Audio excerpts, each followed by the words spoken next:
I actually wanted to do, which is have the particles move downwards. We're going to need to add some forces such as gravity and wind to make these particles flow the way we want them to. So let's go ahead and do that now.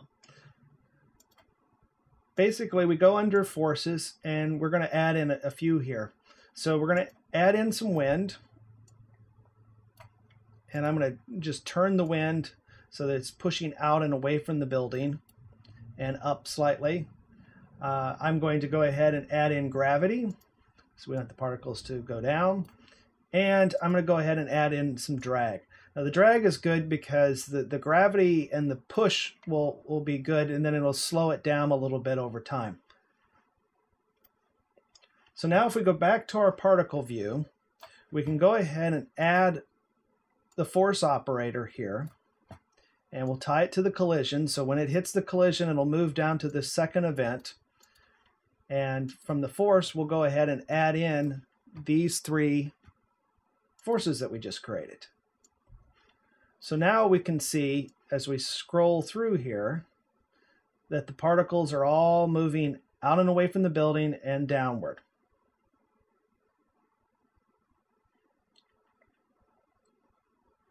And if we can go up to this top view here, we can see how far they're going out. Let me just change the ticks into boxes.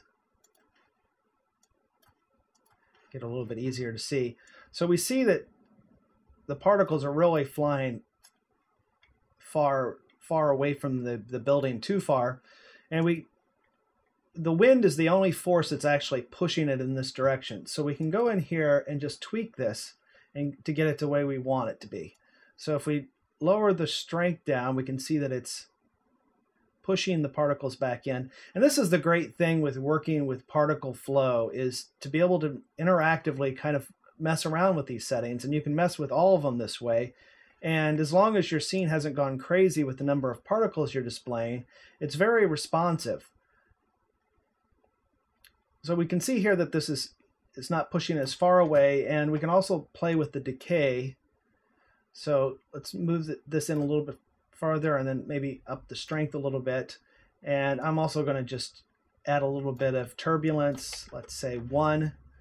And we can see, looking at this angle, that now things are kind of drifting off a little bit better. Looking at our front angle. But because this is an explosion and we want this debris to be flying out, we actually want to take and add a little bit more to it. And the way we can do that is by adding another force in that's called the P-bomb. Now the P-bomb is exactly what it sounds like. It's like a little bomb force that's going off that will push everything out from it.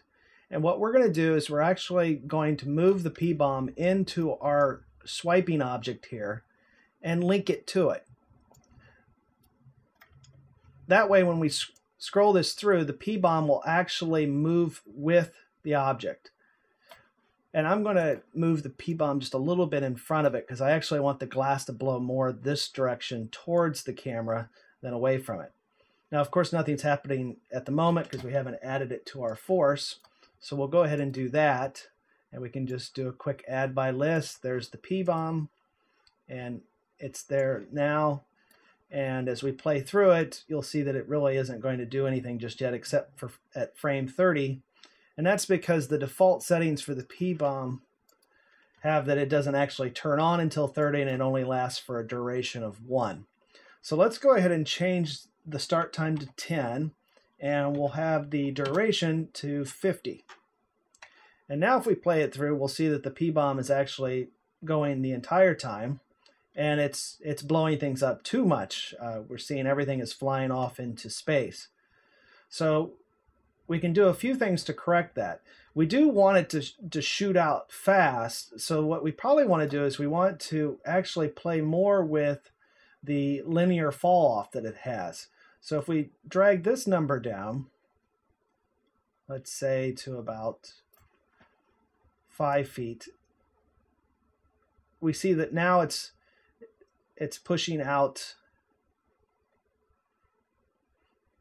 Let's actually increase this to 6. And let's up the strength just a little bit to see how that, so it pushes it out more.